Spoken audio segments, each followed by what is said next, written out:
So today I'm going to talk to you about a skill, the most important skill that I believe that you need in order to be able to love like Jesus. And you'll be familiar with this word, but you probably haven't thought of it as a skill. And I want you to think of it as a skill today because a skill is something that you can grow or improve at. Earlier this week, I posted this picture of this guy doing yoga, and this is a skill. And I believe that if I was given enough time, and I put in enough energy, I still would never be able to do that. Okay. All right. Because there's some skills that I'll just be honest, I don't think are available to me. And there's some skills that perhaps are not available to you. But the skill we're going to talk about today, I think that everybody here in the room can develop. And in fact, I would suggest that you ought to develop it, especially if you want to become better at loving and love like Jesus. If you're new here today, we're in the middle of a sermon series titled "Love Like Jesus." We're in week 3 of 4 weeks, and what Jesus is saying to us is that he's saying that there's a model for love that he exemplifies. That if we look at what he said and what he did, we can see this way to be loving in the world. And all of us grew up with some form of a model for love. Maybe you grew up in a household that was a really warm, loving, stable household, and so you got your model of love from there. Or perhaps you grew up in a household full of difficulties and brokenness and abandonment, and if that was your upbringing, I am so sorry, but you learned a model for love. And none of us are responsible for the model of love that we received as kids because we were kids. But as adults, we are responsible to take a step back and say, what is the model for love that I lean into, that I believe? And Jesus would say, why don't you look at me? I want you to learn my model for love. And lesson 1, and this is what we talked about in the first week, lesson 1, Jesus would say, let's first start with the source for your love. And he would say to all of us, let the source of your love come from your Father above. Because the source of your love will determine the course of your love. And many of us, the source of our love is our feelings, because we grew up hearing that love is primarily a feeling. And the problem with the source of your love being your feelings is that sometimes you feel well and sometimes you don't. And so when you feel well, you'll love well. But when you don't feel well, you won't. And so if the source of your love is your feelings, your love is going to sometimes be up and sometimes be down. It won't be very stable or resilient. Another source for our love that we often find is the behavior of other people. And when the person who we're trying to love, when they behave well, we love well. But let's be honest, even the best people that you know have moments when they don't behave well. We all have our down moments. And so if the person behaves well, you love well. If they don't, then you don't. And your love goes up and down, and it's unstable. But Jesus, his love is incredibly resilient. His love was transformative. His love was able to weather all the storms. And it's because he set the source of his love on the Father above. And Jesus would say, let me tell you about our Father above. When he looks at you and he sees a 10 out of 10. It's kind of like if you're a parent and you look at your child. I shared this last week. When I look at my daughter and she's in a group of people, she shines a little bit brighter because she's my daughter. She's a 10 out of 10 for me. It doesn't matter if she didn't make her bed that morning. And when we look in the mirror, sometimes we don't see a 10 out of 10, right? We have insecurities. And when we hear the voices of others, sometimes we don't hear that message. But Jesus is saying, hear the good news. Your Father loves you so much that he would sacrifice it all just for you. Your life is full of purpose, full of meaning. You're of immense value and worth. And when we let that settle in, it gives us the source of resilient, transformative love. Last week, we began to look at how Jesus was incredibly intentional about relationship. The first thing to notice about how Jesus loved people is he was very intentional. And the way he was intentional was real simple. He invested in relationships with people, and he invited people. He invited them into a relationship with him, and then he would spend time with them. And we looked at his relationship, perhaps the most important relationship in his life, his relationship with the Apostle Peter, who the church was led by after Jesus died and was resurrected. And Jesus didn't just invite Peter once to follow him. If you look at the account of all the Gospels together, Jesus engaged in a practice of continual invitation and continual investment. And if you want to love like Jesus and you want to build great relationships, you need to invest and invite and invest and invite. And sometimes you'll be rejected. Sometimes it won't work out well, but you just continue to invest and invite and invest and invite, which is why you need the skill that we're going to talk about today. Because this skill makes all the difference, and it is the skill of faith.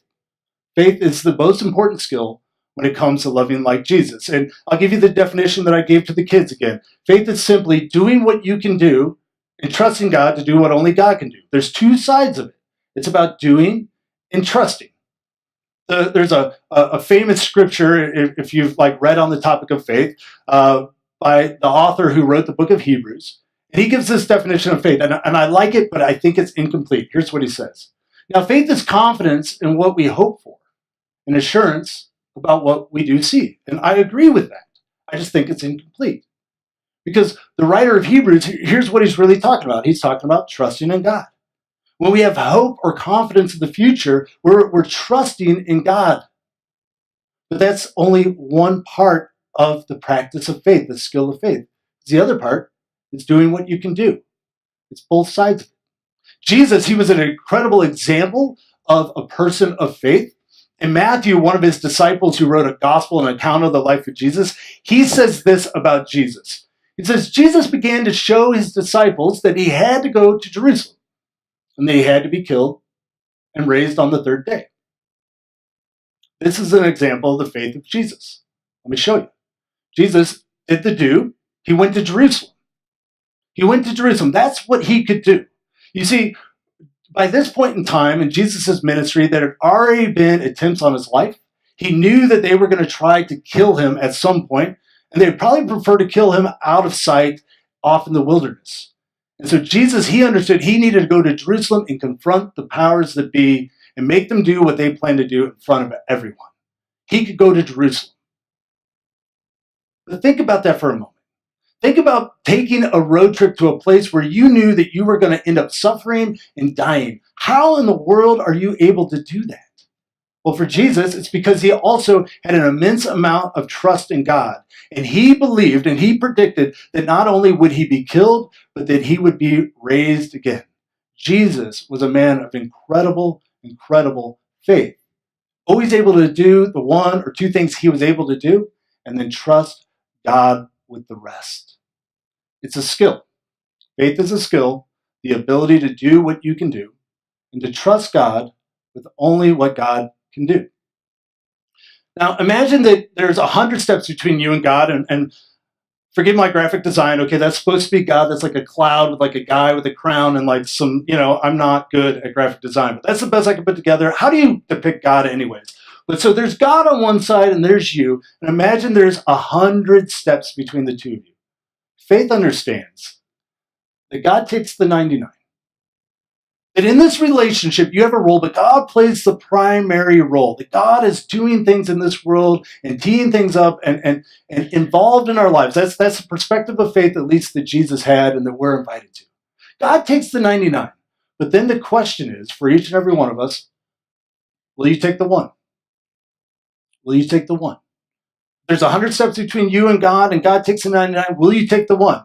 Now, from time to time, I feel like God gives me a vision of something, and I think this probably happens to you. You might not think of it as a vision from God, but we have this idea of like, either I want to go here for vacation, or I want to improve my health in this way, or improve my finances, or do this job change, or develop this relationship. But from time to time, we all get kind of a vision of what we want to occur in our lives. Are you with me on that? Right?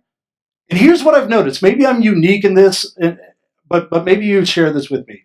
God gives me that vision, and then he shows me the one step that I can take. I would like to know all the steps between here and realizing that vision. Say there's 100 steps between me and that vision. I'd like to know all 100, right? Because I want to know hey, if I take these 10 steps, am I going to have 2 steps backwards? Am I going to suffer? How's it going to play out? How much time? How much is it going to cost? I would like to know all the steps along the way. But what I find from time and time and time again is that I get a vision, and then God only shows me the first step. And the question is, am I going to take that one step? In faith, it takes one step at a time. It takes the one step because faith moves at one step at a time. If you knew all the steps, then you would be in control. But our lives are full of all sorts of things we can't control. Yet we still are invited to take a step. We're still invited into a life of faith. Your life can be divided up into two categories. There's what you can do, and there's what you can't. Okay? If you look at your whole life, right, it's these two categories. There's what you can do and what you can't. For example, you could bring an umbrella today, but you can't control the weather. You can save money, but you can't control the economy. Right? You can share your feelings with somebody, but unfortunately, you can't make them care. Our lives are divided up into these two categories of what we can do and what we can't do. And those of us with little faith, what we end up doing is spending our energy on the things we can't do at the expense of what we can do. One of the ways that this plays out is sometimes people come to me for some pastoral counseling, and we'll sit down, we'll begin to talk, and it almost always has to do with some sort of relational issue, right? There's this third person that's not in the room, and they got an issue with that person. And so they tell me about what's going on with that person, and that's appropriate, set in the context. And then the tendency, and I know I do this too, but the tendency is for them to then just talk about that other person who's not in the room, what they're going to do, what their motivations are, what they're thinking. And this is a waste of time because that person's not in the room and we can't know what their motivations are. We don't know what they're thinking. We don't know what they're going to do. And so in my counseling with people, I try to move the focus onto the things we can control, which is what is the person in the room I'm talking to? What are they going to do? And what are they thinking? And what kind of decisions have they made? And we spend all this time focused on these things we can't control. Yet we don't think about the things we can. And faith is the ability to focus on the things you can do rather than things you can't. Here's another question for you. What percentage of your life do you control? Have you ever thought about that? What percentage of your life do you control? And think about everything when it comes to your life. The fact you're born male or female, the fact you're maybe born in America, the fact that a tornado could rip through here and change everything, the fact that health diagnosis could change everything. I mean, there's so many factors, right? Out of all those factors, what percentage do you control? I don't know. Well, let's just say it's 10%. I mean, it could be 15%, it could be 8%. I mean, I don't know what it is, but just for argument's sake, let's say that 10% of all the factors in your life are under your control. And let's say the rest is God's. And I'm not a mathematician, but I think that gives God 90%. I got that correct? Yeah, all right, all right. So God has 90%, you got 10%. And what I've noticed about myself and about other people is where do we spend our energy? On the 90. What is she going to do? What is he going to do? Can you believe the conditions out there? If the weather is and all this sort of stuff, and we worry and we put our energy into the things we can't control. But you can control 10%. There are some things you can do. You can make some decisions. You can adjust your attitude. You can, there's parts that you can control. And then things don't go well for us, and we come to God and we're like, God, how could you let this happen? And God's like, well, you spent all your time trying to control the things you couldn't control, but when it came to your 10%, you were out of time. And so you didn't do what you could do. Maybe if you just took that one step, did the thing that you knew you could do, that would have made the difference. And those with little faith that haven't developed the skill, we focus on the 90. But those that develop the skill, they become very skilled at the practice of faith, they consistently do their 10%. Faith is doing your 10% and trusting God with the 90. I want to take you to the Gospel of Matthew. There's 28 chapters in the Gospel of Matthew, and the dark right there is 5, 6, 7, 8, and that's the Sermon on the Mount, the most famous teaching of Jesus. And I just bring that up just because I think that you all should read the Sermon on the Mount because it's Jesus' most famous teaching. And it will be really, really helpful. And if you don't understand all of it, which you probably won't at the first read, you go ahead and call me. I would be delighted to talk with you about it. We're not going to be in the Sermon on the Mount today. I just pointed that out. But we're going to be in chapter 8, the centurion servant. What's a centurion? A centurion is a Roman officer in charge of 100 men. Not a Lego, okay? It's the picture I found. Plus, I'm into Legos. but it's a Roman officer in charge of 100 men. And if you don't know already, the context of the Gospels, the context of Jesus' life, is the occupation of Israel by the Roman Empire. Jesus is living under a military occupation. And so what that means is that the Roman Empire has stationed soldiers throughout the empire. And Jesus is in a town where there's a centurion, a guy that's in charge of 100 men who are stationed there to make sure the subjugated people stay under the thumb of Rome. So this is a powerful, powerful person. A centurion approached pleading with him, "Lord, my servant is flat on his back at home, paralyzed. His suffering is awful." So this very, very, very powerful person in his military uniform probably shows up. Jesus would know who he is. And he says, "My servant is in trouble. He's at my home." And this puts Jesus between a rock and a hard place. You ever been between a rock and a hard place? That's exactly where you need the skill of faith. And Jesus, he's between a rock and a hard place. And here's why that is. First of all, Jews don't visit Gentile homes. A Gentile is anybody who is not Jewish. In ancient Israel, there is an idea, the religion of that day. Jesus didn't believe it, but he was under pressure from this, that you did not eat with or go into the home of somebody who wasn't ritually clean, who wasn't holy, because that would make you unclean. And so Jesus, as a rabbi, a teacher, there would have been pressure that says, you don't dare go into the home of somebody who is unclean. Not a Gentile, not a tax collector, nobody like that. The other factor is, you don't tell a centurion no. Okay, you just don't, all right? This guy has 100 men. He's like the authority of the Roman Empire in town, and they will do whatever they will do to make you do what they want. Okay, you don't say no to the centurion. In fact, actually, back in the Sermon on the Mount, Jesus makes a reference that's kind of tied to this. He says this: when they force you to go 1 mile, go with them 2. And what he's referring to is this common practice of the Roman Empire where they would just grab like a random guy and make them carry their gear. But there is some scholarship around this that says that the Romans actually eventually came up with a law to limit how far that soldier can make you carry their gear. Because the Romans understood that their soldiers, they were going to abuse the populace a little bit. That's what happens when you have an occupying force. But they also understood that if you abuse the populace too much, they will revolt. And revolts cost money and time. And so they had some laws on this, and Jesus, he's referring to this common practice of these Roman soldiers forcing people to carry their packs or do work for them. And that's just an ordinary soldier. Now we have a centurion. You don't say no to a centurion. You don't say no to a Roman soldier. So what's Jesus going to do? I think he's going to step back and go, in this situation where I got one crappy option and another crappy option, which is the least crappy, right? Anybody ever made that decision before? I got 2 crappy options, like neither of them are good. Which is the least crappy? Any guesses? Jesus responded, "I'll come and heal him." Out of those 2 options, Jesus probably could recover the least from saying no to the centurion. I'll come and heal him.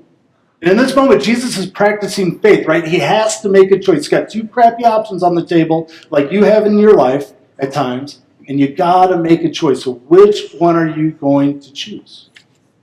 So he takes the least crappy. And they trust God. I mean, Matthew doesn't tell us this, but we know that Jesus has a deep trust in God. He trusts God, that God will do what only God can do. Look what happens. But the centurion replied, "Lord, I don't deserve to have you come under my roof. Just say the word. My servant will be healed." And all of a sudden, Jesus is out of the jam. He's able to do for the centurion what he's asking, and he doesn't have to go into his home. And he's also, we're told, he's amazed by the faith of the centurion. When Jesus heard this, he was impressed and said, "I say to you with all seriousness that even in Israel, I haven't found faith like this." If you really step back and think about this story, it's a phenomenal story about faith, the faith of Jesus and the faith of the centurion. The faith of Jesus, because he's forced into a situation between a rock and a hard place, and he makes the best decision he can, and then trusts God with the rest.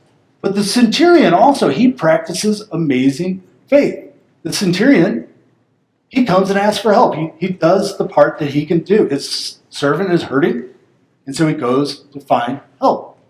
And then he has amazing trust. He believes that Jesus can just say a word and heal the man remotely. Doesn't even need to touch him. Doesn't even need to be in the same room. And Jesus is incredibly impressed by this faith. Sometimes in our lives, we're put in a situation we can't see a way out. And so we have to choose the least crappy option, right? It's not a great option. We don't want to choose either. But we make a choice. And then the only thing left is to trust God to somehow see us through it. Now, I want to take us to another story because it would be incomplete, I don't think very helpful to preach this sermon about growing your faithfulness without highlighting this dynamic. So this is the story of the rich young ruler, and it begins like this. The man approached him and said, "Teacher, what good thing must I do to have eternal life?" So it's kind of a common question. We don't normally ask people that, but back in the day, that's something they would ask. And Jesus replies by giving them kind of this laundry list of laws from the Old Testament. Honor your mother and father, don't lie, don't cheat, don't steal, don't murder, love your neighbor as yourself. Like, it just gives them this kind of common list that you would expect. And the guy says, "I've kept all of these things since I was a boy." Now, this story is told in 3 out of the 4 Gospels, Matthew, Mark, and Luke. And I'm going to just shift over to Mark's version for a moment because the way he tells it has this incredible and important detail. Mark says this: Jesus looked at him carefully, and he loved him. So here we go. We're in a series titled Love Like Jesus, and this is one of the few references where we're explicitly told Jesus is going to love somebody. And here's what he says, going back to Matthew.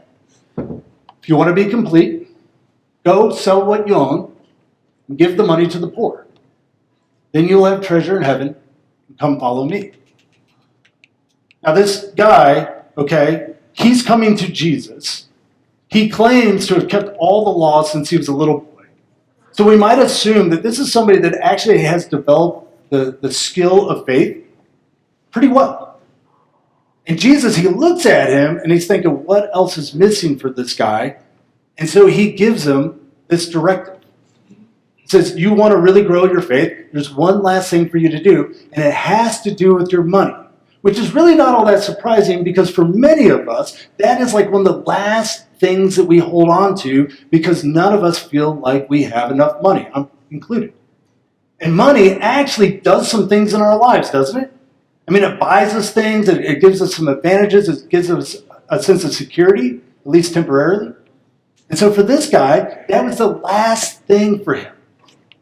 He was attached or trusting in his money. And Jesus, in another teaching, says the greatest competitor for your trust or relationship with God is your money, for obvious reasons. And so Jesus, loving him, gives him a hard truth, right?